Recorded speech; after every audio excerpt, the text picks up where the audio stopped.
Closed captioning provided by Beaufort County.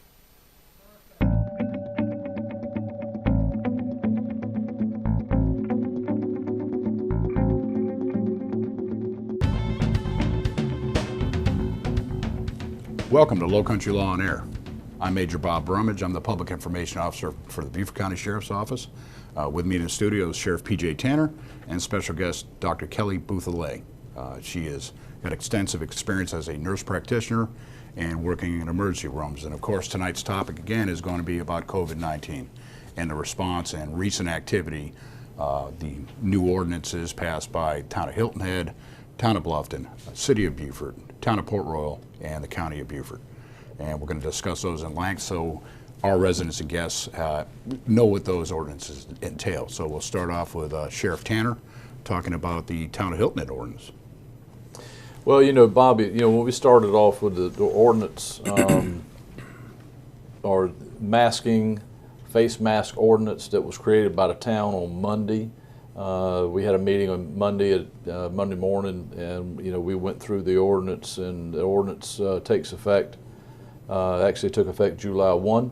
Of course, along with that, you had the City of Beaufort that actually started their ordinance a few days before, and then you've got the Town of Bluffton, I think, met on Tuesday, and their ordinance is now in effect. We had a 3.5-hour county council meeting yesterday evening to talk about and go through the county ordinance. We don't have a clean copy of the county ordinance yet. We did a lot of work online last night during the meeting to try to clean it up and make some changes so we can talk about what that proposed ordinance is going to be, and I think it goes into effect very soon as well. I think it's actually July 4th. So I know you did, you've got some bullet points on the Bluffton ordinance, and if you want to go ahead and cover the Bluffton ordinance with the highlights, then I'll share some comparisons with Beaufort City's ordinance, the Town of Hilton Head's ordinance. I don't have a copy of the Port Royal ordinance yet. Right. I know that was something they worked on last night as well. I talked to Chief Beach earlier today, and he said he'd get a copy of the ordinance to me as soon as he gets a copy of it himself. So if you want to talk about Bluffton, we'll show some comparisons with the different ordinances and how they impact the citizens of the county. Okay, Bluffton, of course, passed a town ordinance which could result in a civil fine that entails wearing face coverings in public, which are face masks, as everybody knows them as. And a definition of a face covering is important. It means a uniform piece of cloth, fabric, or other material securely covers a person's nose and mouth and remains affixed in place without the use of one's hands. Face coverings include, but are not limited to, bandanas, medical masks, cloth masks, scarves, and gaiters, provided they are worn such that they are securely cover the person's nose and mouth.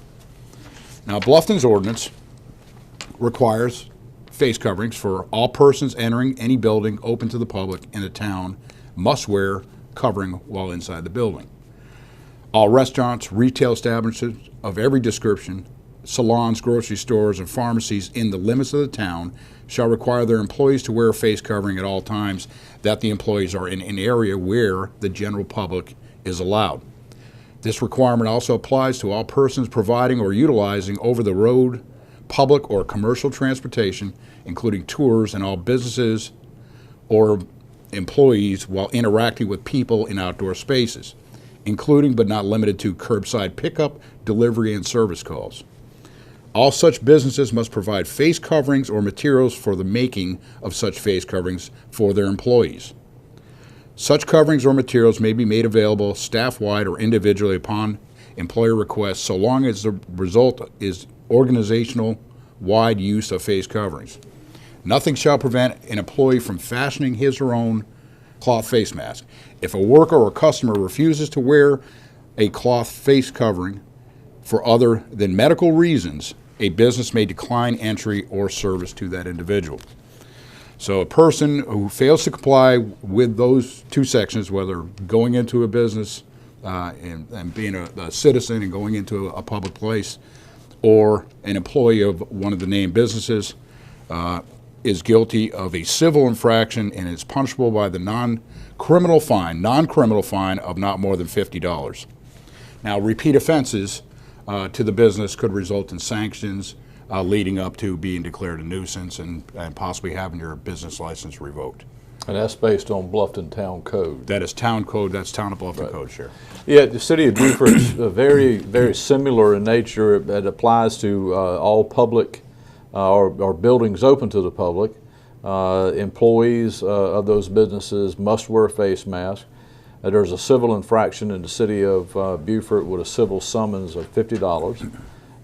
Repeated violations at any business could be considered a nuisance under the City of Beaufort Code, like the Town of Bluffton.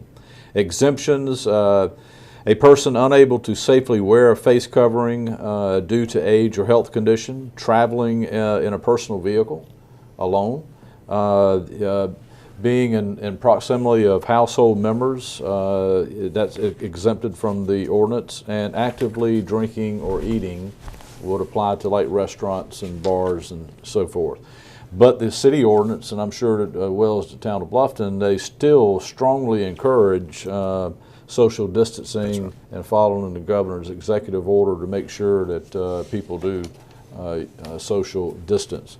Hilton Head ordinance is similar in nature.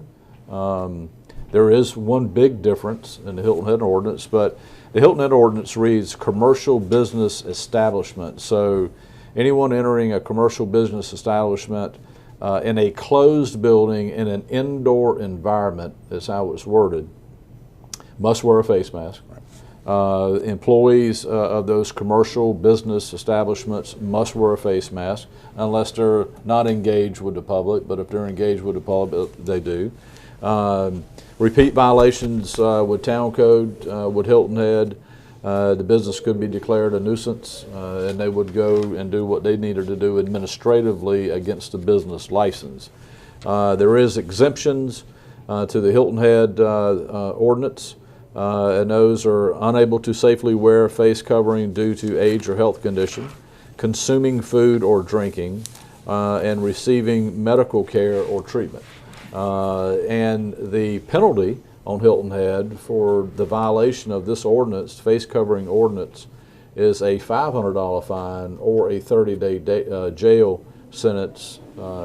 It's a criminal violation, right. And those determinations as far as fine amount and jail amount would be done in court during the actual court hearing itself. So the officers, their job is to issue the citation. If a citation is appropriate, we're going to do a lot of education. We're going to do a lot of, to make sure. Now look, we all know in Beaufort County, based on the variety of ordinances that have been created by the municipalities and the county, and I hadn't talked about the county yet, but everyone that's visiting Beaufort County, visiting South Carolina, or lives here in South Carolina, regardless of where they're from, they've been dealing with this issue like we have since March. Absolutely. So coming to Beaufort County on vacation, you should not be oblivious to the fact that we have a COVID-19 pandemic that we're dealing with. So if you're coming from another state within the United States, then your problems there are our problems here, and vice versa. So it's very important that people use common sense. Our deputies are going to use common sense and discretion. We're going to try to educate as many folks as we can. We know this is a process, a new ordinance, that with the application of a new ordinance on the general public, there is a process, and we'll go through that. The county's ordinance, where it's similar, there are more exemptions in the county's ordinance and some of those that we talk about with the municipalities. We're in hopes that we'll get a clean copy. It doesn't go into effect until July 4th. Like the city of Beaufort's July 1st. Town of Bluffton the same. July 1st, and of course Hilton Head is July 1st. So July 4th is the county's ordinance. I know there'll be more information released on it. There's no civil penalty on the county's ordinance. There's no criminal penalty on the county's ordinance, but there is a violation that could be held against a business license. But there are more exemptions in the county's ordinance. Again, we spent 3.5 hours last night going through to make sure that the council members were satisfied with the language, but there's no penalty phase. Now, the county's ordinance, because it's an ordinance created that regulates business license, and in the passage of that, it could be amended.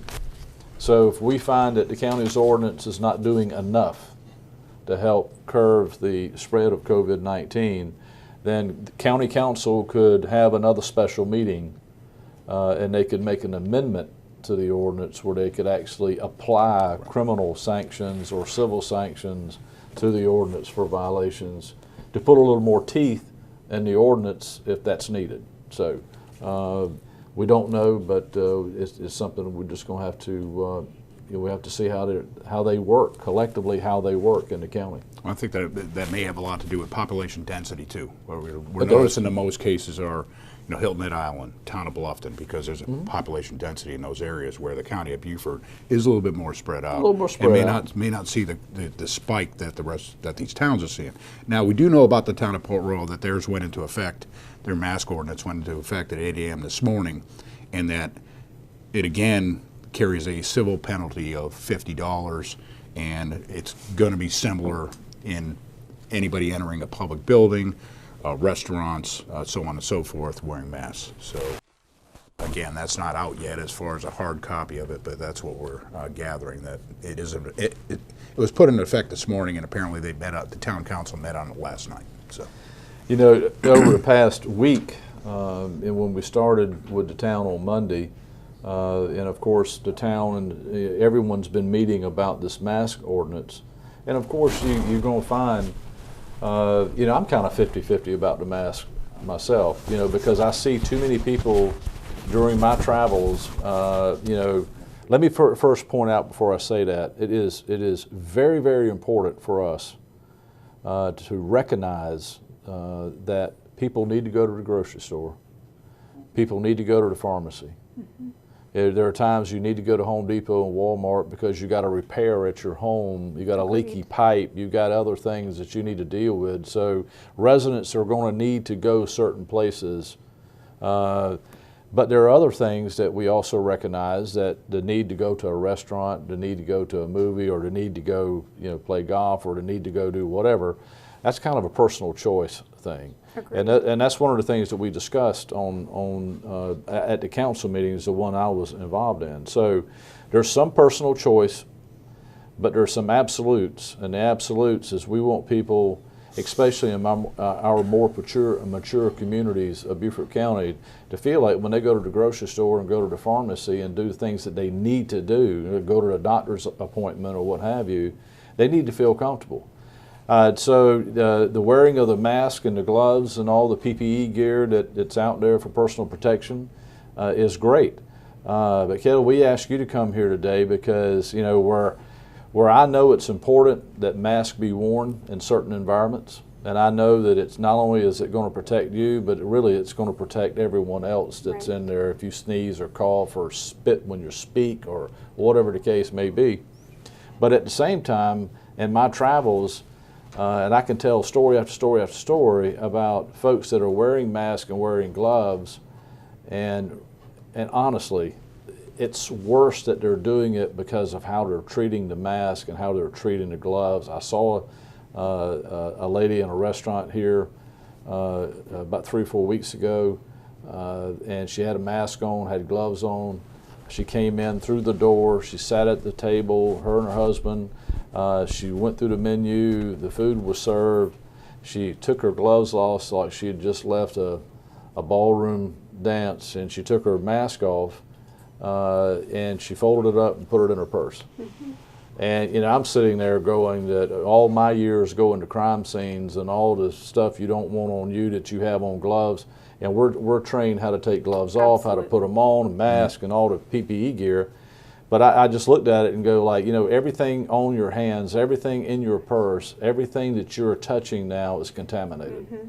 Because the mask is designed to collect that on the exterior of the mask. And if you fondle the mask on the outside, you've contaminated your hands, and everything you've Absolutely. touched. You fondle your cell phone, or whatever you do, there's contamination.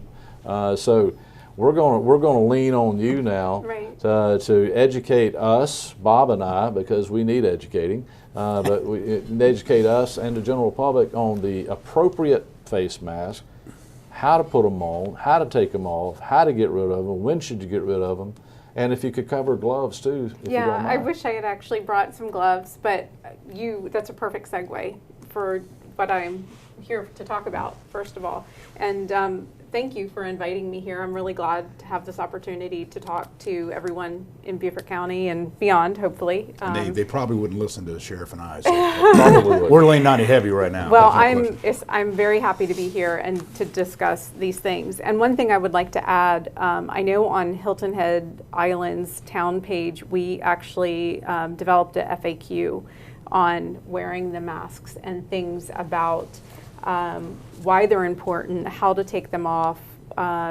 just different things about masks. I believe there's about 12 items on there. So anyone can access them by just going to the town page, and they're just listed out. They're designed for both vacation goers and town people. So I encourage them to click on that link and just kind of reiterates what we're talking about today. And it's easily accessible. Masks. Masks are important. I can't say it any easier or simpler than you just said. It protects all of us. I probably get that very frequently. I don't need to wear a mask. It only protects you. It doesn't protect me. When we're all in masks, we're all protected. When we sneeze or cough, we project droplets. They are airborne. Some of the literature shows that if you sneeze hard enough, it can project 20 feet or more. And there's some really great graphics and YouTube videos where they have done experiments, and depending on how hard you sneeze, it can go just inches, it can go feet, and it's quite impressive. Masks are not all created equal. As you know, healthcare providers need different levels of PPE to keep us safe. When we're working with someone who is in fact COVID positive, we wear a very high level respirator so that we do not inhale things like tuberculosis, COVID, anthrax, some other really nasty germs. Right now you'll probably see some people in first responders and nurses wearing something that looks like this, which is a KN95, and it also has been regulated by the FDA to filter out particulate matter, including it's been deemed safe for coronavirus. Some people in the community may be wearing these, some that you can buy them on Amazon and some of the stores. They're good, not required, but they're good. But what we're seeing, you can wear a surgical mask. This is really good. It's got layered. It is very helpful. You can use it. I recommend it if you can get your hands on them. They're starting to become available again. Even Walmart, I found a box of these at Walmart for like 17 bucks for 25. I actually grabbed a box because I thought, you never know when you might need them. You know, the biggest thing though, while you're on that, I see people wearing them all the time, and of course I think it's great until you get in a setting and they're doing this number here. Well, I tell you what. I know. And then they're doing this right here. And I know. Every time they touch the exterior of that mask, they're contaminated. Yes. And it's constant. Yep, and I will definitely get to how to wear and all the no-nos. Then you have different masks that are made that are cloth. This one is one that I have purchased through Amazon, and it has multiple layers and filter. It's got a filter that's washable, and it's quilted. And I love this. This is what I wear usually. I wear one a day at work. Can you breathe through that okay? I can breathe through it really well. It's a little warm, but it feels pretty good, and it doesn't pull on my ears. And won't give you a rash on your face probably too, right? It doesn't give me a rash. That's been one of the complaints I've heard. It is cotton, and it's totally washable. This is one that a community person made. She made actually, her and her sewing committee out in Okatee made these, and even found a pattern so that they could put these little I don't even remember, polyurethane, some kind of filter that you can wash by hand, folded, and it made a pocket and all cotton mask. I throw this in the washer, I wash this by hand, I stick it in the sun, let it air dry, I press it and I stick it back in to the mask like this, and I have extra layer of protection. And then I put it on, and it has the pleats. A mask that I think is a gaiter, we were having this discussion. What is a gaiter? This is a buff. It goes over your head. Usually is used for like hair, it can make a ponytail, whatever. Actually, guys don't have ponytails, no, I know. Those right there are super, super popular now because They are. if you're fishing, if you're playing golf, the sun protection you get and whatnot from those, you Right. can put it around your neck. And then just put pull it up. That is the most comfortable out of the ones It because it's not is. hooked behind your ears. It is, but here's the problem with this. I'm going to show you something. When you stretch it, what do you see? Well, Well, Yeah, let me the see, I try- fiber breaks down. The fiber breaks down, you Yeah. can completely see my hand, right? Right, right. So this does not have the same filtering effect as any of these Right. other items on this table. Right. I know it's popular. I see a lot of first responders wearing these. I see a lot of people wearing these. If they're completely stretched out, I mean, I can totally see through this. I'm Right. very concerned about the material. These were not meant to, I mean, if they're trying to protect yourself and you're hunting or you're fishing or golfing, right.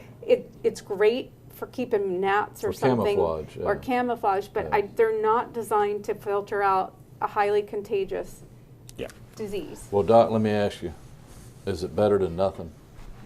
It may filter out some droplets, but, But if we a- have felt droplets. We have Through that? through this.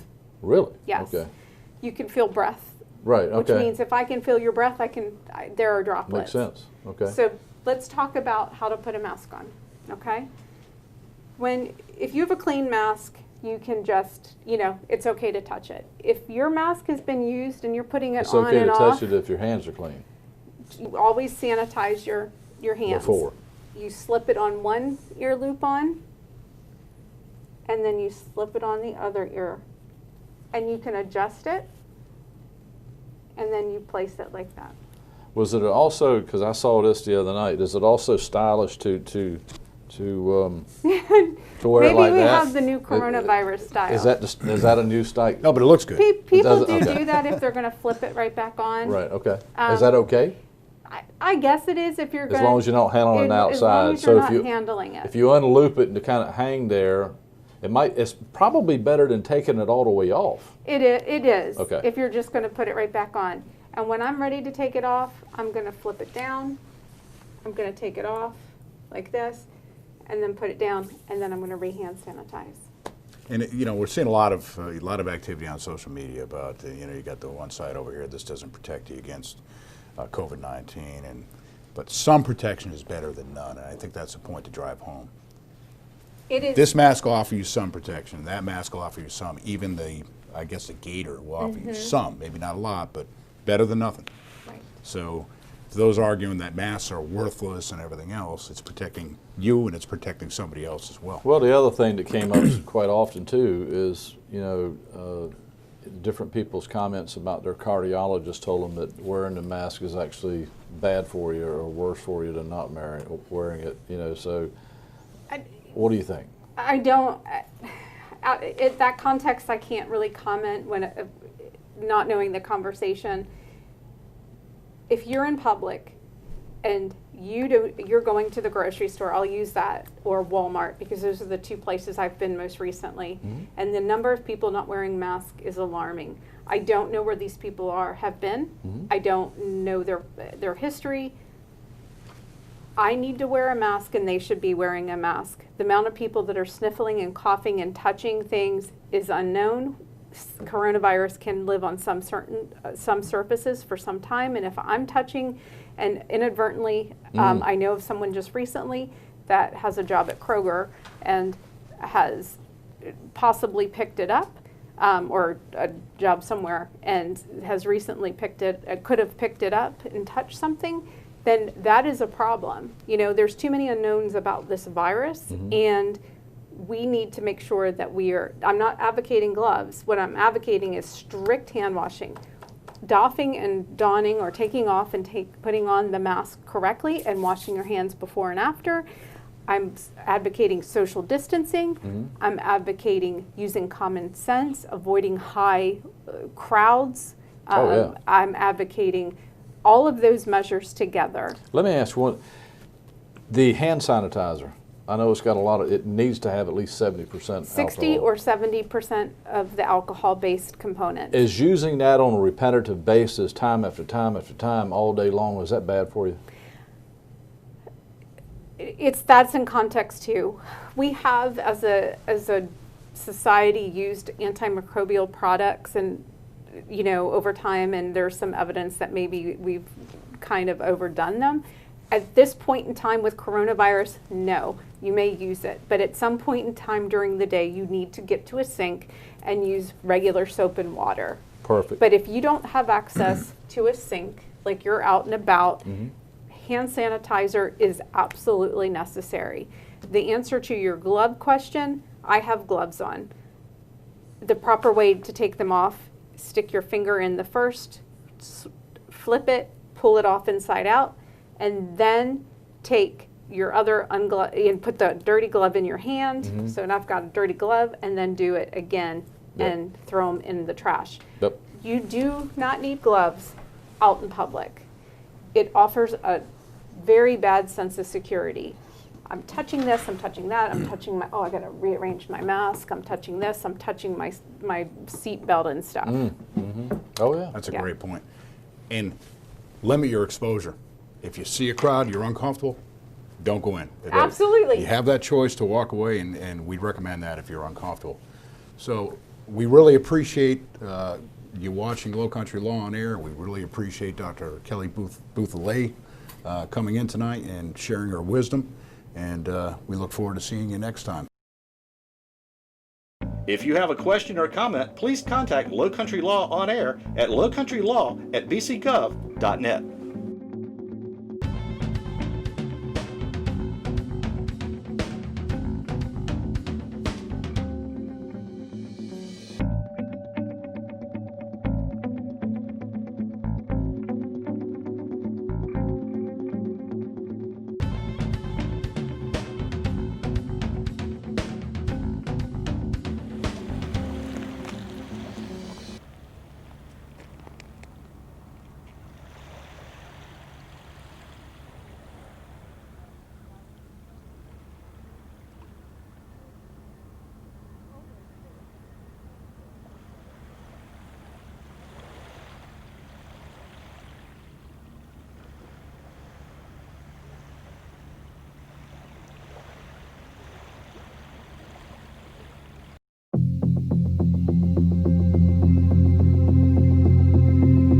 See something, say something. I'm Eric McClellan, Communications Manager with the Beaufort County Sheriff's Office 911 Dispatch Center. Crime happens often. However, closure to those cases does too. Many are solved with tips from the public through Crime Stoppers of the Lowcountry. The program receives and disseminates crime tips to law enforcement agencies, all while allowing the tipster to remain anonymous. If you have information about any crime or case in Beaufort County, you can share information without sharing your identity. You can easily submit an anonymous tip by calling Crime Stoppers of the Lowcountry at 843-554-1111 or online at p3tips.com. Tips that lead to the arrest of a suspect or recovery of stolen property can result in a cash reward. Please help law enforcement take and keep criminals off Beaufort County streets.